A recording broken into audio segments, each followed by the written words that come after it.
Boa noite. Mais um grave acidente no anel rodoviário, na altura do bairro Betânia. Um caminhão desgovernado atingiu um carro e uma bicicleta. Outros 5 veículos estariam envolvidos na batida. Segundo informações dos bombeiros, após a batida, os veículos pegaram fogo. 3 pessoas teriam morrido. 2 delas estavam no carro. A terceira vítima seria um pedestre. 10 pessoas ficaram feridas. Esse é um trecho do anel onde os acidentes são frequentes, principalmente envolvendo carretas. Outras informações sobre o acidente ainda nesta edição. Está foragido o homem suspeito de aplicar golpes em comerciantes da capital. Jânio Tadeu de Barros já causou prejuízos de R$300 mil. Este representante comercial é uma das pelo menos 20 vítimas do golpe e pediu para não aparecer. Ele teve um prejuízo de R$11 mil. Ele já comprava regularmente, fazia 1 ano e meio, 2 anos. Pagava direitinho. Um belo dia eu cheguei lá para vender de novo. Os funcionários estavam todos lá e me avisou que ele tinha vendido a empresa. A partir desse momento ele desapareceu, fugiu. O suposto empresário é Jânio Tadeu de Barros, de 33 anos. Segundo a polícia, ele usou o nome falso de Jânio Andrade de Souza para os crimes. Durante 2 meses, o homem comprou cerca de R$700 mil em produtos automotivos de forma ilegal para revender. Ainda segundo a polícia, foram 4 meses de investigações até que parte das mercadorias foi encontrada em um imóvel no bairro Carlos Prates. Só que os produtos eram vendidos na empresa que Jânio mantinha como fachada no bairro São Francisco. Ou seja, obtinha matéria-prima de forma ilícita, utilizando-se uma empresa que estava em nome falso, e a intenção era revender essa matéria-prima utilizando-se a empresa verdadeira. E esse lucro obtido era um dinheiro que estaria, entre aspas, lavado. De acordo com o delegado, entre as mercadorias devolvidas às vítimas estão 5 mil litros de óleo lubrificante e dezenas de pneus. Jânio está sendo procurado. Advogados dele se faziam presentes quando a Polícia Civil localizou o depósito onde estava estocado os produtos adquiridos de forma ilícita por ele, porém ele até agora não se apresentou e em razão disso foi solicitado e decretado pela Justiça um mandado de prisão preventiva contra ele. Quem tiver alguma informação sobre o foragido pode ligar para o Disque Denúncia. O número é o 181. Um jovem foi espancado e um carro incendiado na madrugada de hoje, no bairro Menezes, em Ribeirão das Neves. As ocorrências estão relacionadas ao tráfico de drogas e a PM prometeu reforçar o policiamento no local. Bandidos chegaram aqui à rua Rio de Janeiro e espancaram um rapaz. De acordo com informações do boletim de ocorrência, o jovem de cerca de 20 anos foi abordado por 10 homens que estavam armados e levado para um matagal. Os homens teriam exigido que ele dissesse quem estava vendendo drogas na região. O rapaz disse que não sabia e, por isso, foi espancado. Ele disse aos militares que conseguiu fugir durante uma distração dos criminosos e não identificou nenhuma dessas pessoas. Mas pouco depois, na mesma região, um carro que estava estacionado bem aqui foi incendiado. Os homens atearam fogo ao veículo. A informação que a gente tem é de que pelo menos os bancos do carro se queimaram. Aí no chão a gente pode ver que há estilhaços de vidro deste veículo. No local também há várias marcas de tiros. E nesta casa, os vidros da janela estão estourados. Aí tinha um monte de casco de revólver ali que eles deram ontem. Agora você imagina acordar no meio da noite com barulho de tiro. Uma misericórdia, minha irmã ficou assombrada. O carro incendiado também foi crivado de balas e este veículo que estava atrás dele acabou sendo atingido também pelos disparos. Olha só, estilhaços aqui dos vidros da traseira estão no chão e aqui um buraco feito por um dos tiros. De acordo com informações da Polícia Militar, foram recolhidos cartuchos de calibres diferentes no local, de revólver 38, de pistola 380 e até de uma 9mm. Não sabe o que está acontecendo? Sabia, a gente sabe, mas não pode falar. Informações dão conta de que na rua Rio de Janeiro o tráfico de drogas é intenso. Assim que a viatura aponta na parte de baixo lá do bairro, ela pode ser visualizada, né? Mas com isso a gente também já está trabalhando, né, para nós possamos surpreender e não ser surpreendidos, né? Vamos aumentar o policiamento no local e, com isso, combater esse tráfico de droga lá no bairro Menezes. Câmeras de segurança flagraram o momento de um assalto no bairro Dona Clara, na região da Pampulha. Bandidos armados rendem uma motorista e levam o carro dela. O veículo prata diminui a velocidade na parada obrigatória que fica no cruzamento das ruas Ivan Lins e Hilda de Carvalho Garzon. Em seguida, um carro preto também para. Neste momento, 2 homens descem do carro que está na frente e vão em direção ao veículo preto. Veja que um dos suspeitos está armado. Eles ameaçam a motorista. Enquanto isso, o outro carro que dá cobertura arranca. Os bandidos entram no veículo e seguem no sentido anel rodoviário.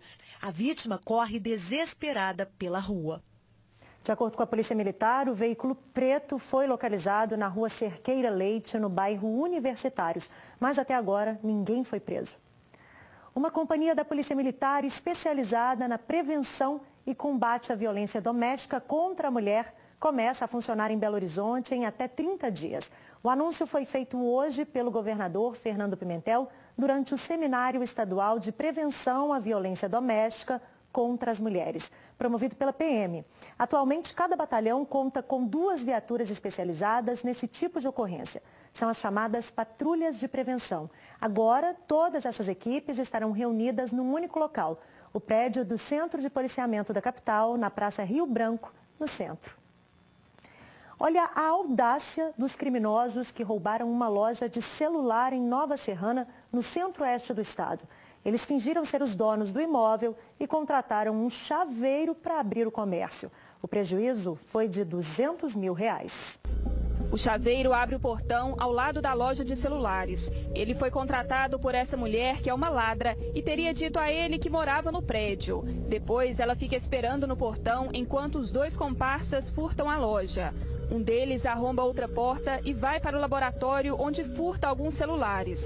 Depois segue para o estoque e enche mochilas com celulares e alguns relógios. Por causa do sensor de presença, o bandido chega a se arrastar pela loja para não ser detectado e recolhe mais aparelhos. Depois de 1 hora e 5 minutos, os ladrões fogem com 6 mochilas cheias. O furto foi nesta loja no centro de Nova Serrana. A gente teve aí em volta de uns 200 mil de prejuízo, contando toda a mercadoria. Roubaram não só celular, roubou um pouco de dinheiro também, mas foi uma quantia menor de dinheiro. A maior parte foi em celular mesmo. Fábio já foi assaltado 7 vezes, mas ficou surpreso com a forma que os bandidos entraram na loja desta vez. Eu acredito que foi um roubo planejado, sabe? Eles não são qualquer bandido, não são da cidade. Para mim recuperar isso vai ser muito tempo. A gente fica com as mãos atadas, sem saber o que fazer, porque eu não consigo nem trabalhar direito não, porque foi um prejuízo muito grande. Agências bancárias de várias cidades do sul de Minas foram alvos de bandidos nos últimos dias. O último ataque foi esta madrugada em Jacutinga.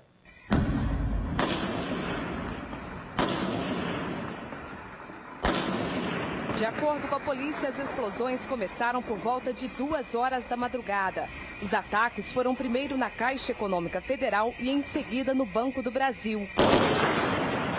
Os bandidos ainda fizeram disparos para o alto, mas não houve troca de tiros com a polícia.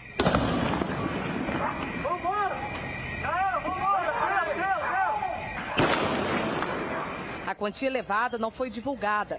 Os criminosos fugiram sentido Ouro Fino. É o 2º dia consecutivo que bandidos explodem caixas de agências bancárias da região.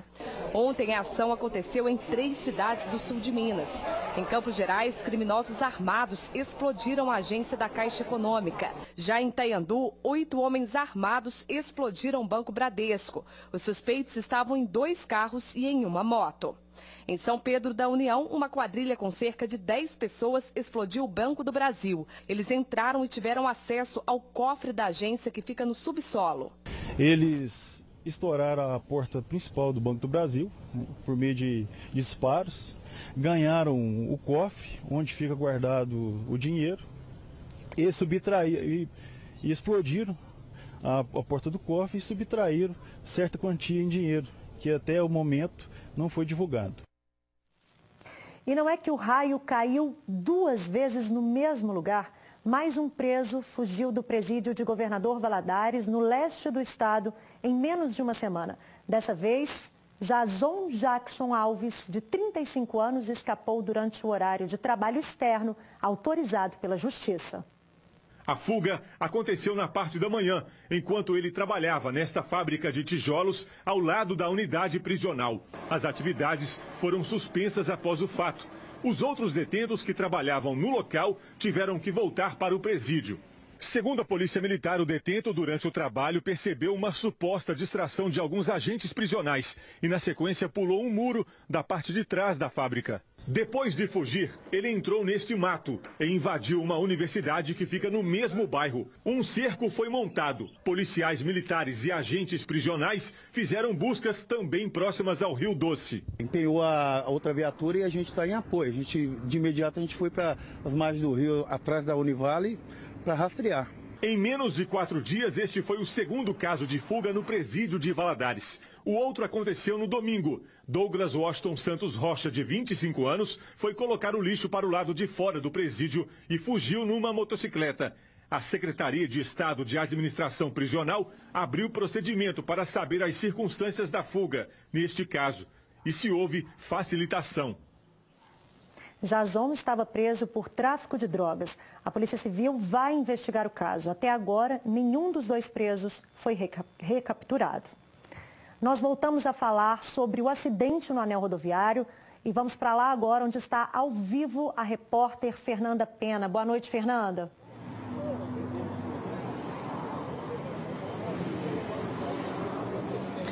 Boa noite, Carolina. Boa noite a todo mundo em casa. Infelizmente, mais uma vez, o que a gente vê aqui no anel rodoviário é um cenário de horror. A gente está aqui no exato local onde o acidente aconteceu. Os carros ainda estão aqui, os caminhões.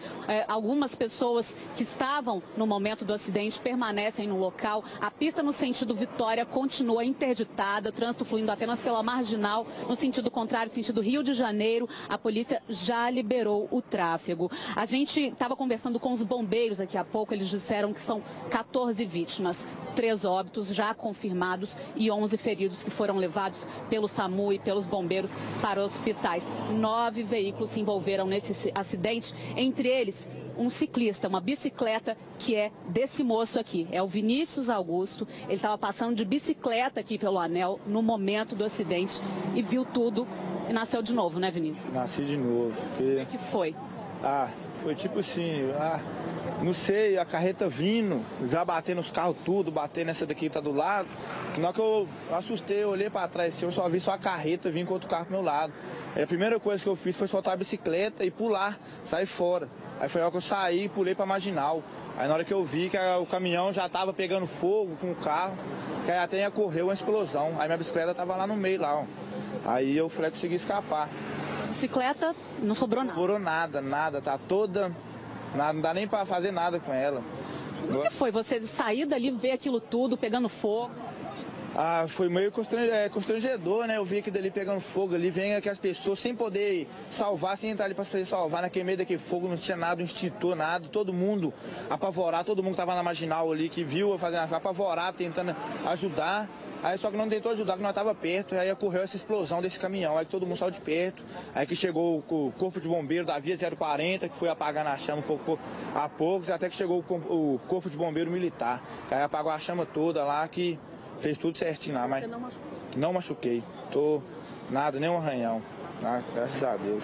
Certo, obrigada, viu, Vinícius? Olha, Carolina, a gente continua aqui no local acompanhando a perícia, chegou agora há pouco, o Rabecão também está ali, veio recolher os corpos aí das vítimas fatais desse acidente. A gente permanece aqui acompanhando, conversei com algumas pessoas que estavam em carros, que foram atingidos pelo caminhão antes dele pegar fogo, antes dele prensar esse outro veículo e a bicicleta. E um dos motoristas disse que estava vindo de Ponte Nova e que o caminhão estava em alta velocidade. Ele não sabe dizer ao certo se ele já chegou, já atingiu o carro dele pegando fogo ou não. Fato é que depois que ele atingiu os outros veículos e bateu aqui, houve uma explosão e algumas pessoas morreram carbonizadas. É isso, eu volto com você, Carolina. Obrigada, Fernanda. Outras informações amanhã aqui na TV Alterosa. Veja agora como fica o tempo amanhã em todo o estado.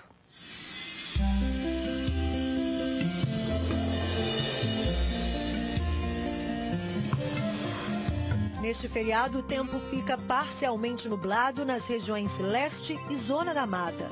Nas outras áreas, incluindo a Grande BH, o tempo se mantém ensolarado com baixa umidade do ar durante a tarde. No norte, noroeste e triângulo, os índices podem atingir valores abaixo de 12%. Estado de emergência segundo a Organização Mundial de Saúde.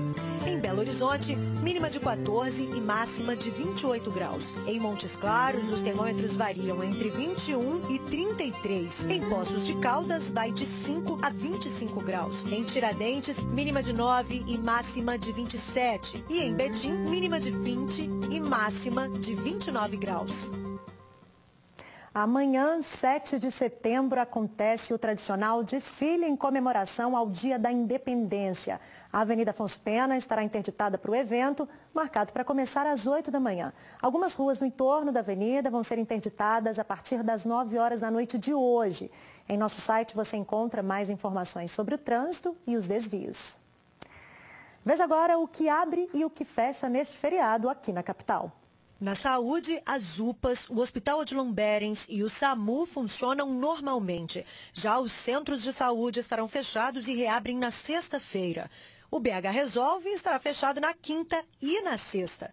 No transporte, as linhas convencionais operam na quinta com quadro de horário de feriado e na sexta com quadro de dia atípico. Na limpeza urbana, a coleta domiciliar e seletiva serão feitas normalmente. Na sexta, todos os serviços serão retomados. A lista completa do que funciona amanhã está no nosso site. A gasolina teve um reajuste de 3,3% nos postos de Belo Horizonte. Está puxado para o consumidor mineiro, que, segundo a Agência Nacional do Petróleo, paga o combustível mais caro se comparado a outras regiões do país. O motorista nem olha mais para tantos números na placa. Quase todo dia nesse mês de setembro teve mudança. De uma coisa, todos têm certeza. As alterações só complicam o bolso. Colocar R$15 de álcool, R$20, porque o bicho está pegando, porque gasolina não dá para colocar mais não. O último aumento foi nessa terça-feira. 3,3% a mais no preço da gasolina. Na semana passada, a Petrobras já havia anunciado reajustes de 2,7% e 4,2%. Somente nos primeiros dias deste mês, os aumentos já somaram cerca de 11%. A justificativa da Petrobras agora é o furacão que fechou as refinarias nos Estados Unidos e provocou uma disparada nos valores de referência do combustível no mercado mundial. Na verdade, assim, eles só estão dando desculpa, né? Porque isso vem já do rombo que eles abriram na Petrobras. Isso já vem de antigamente, né? Os roubos que vem acontecendo. Dados da ANP, Agência Nacional do Petróleo, Gás Natural e Biocombustíveis, mostram que o preço médio da gasolina em Minas Gerais nos últimos 3 meses foi maior do que em outras regiões do país. No mês de agosto, por exemplo, a média em Minas Gerais era de R$ 3,87 o litro. Já a média nacional, R$ 3,78. Os serviços aumentam, o salário da gente não acompanha, fica cada vez mais difícil manter um automóvel. O Instituto de Pesquisas Econômicas, Administrativas e Contábeis de Minas Gerais mostrou que o reajuste no preço da gasolina aumentou a inflação na capital. A inflação fechou o mês em 0,13%. Tendo um aumento de 6,5% só da gasolina. Então foi um item que pesou no bolso, né, dos consumidores e impactou no custo de vida. Nós voltamos Cimentos pelos Milagres. A programação completa dos 8 dias de festa está em nossa página na internet.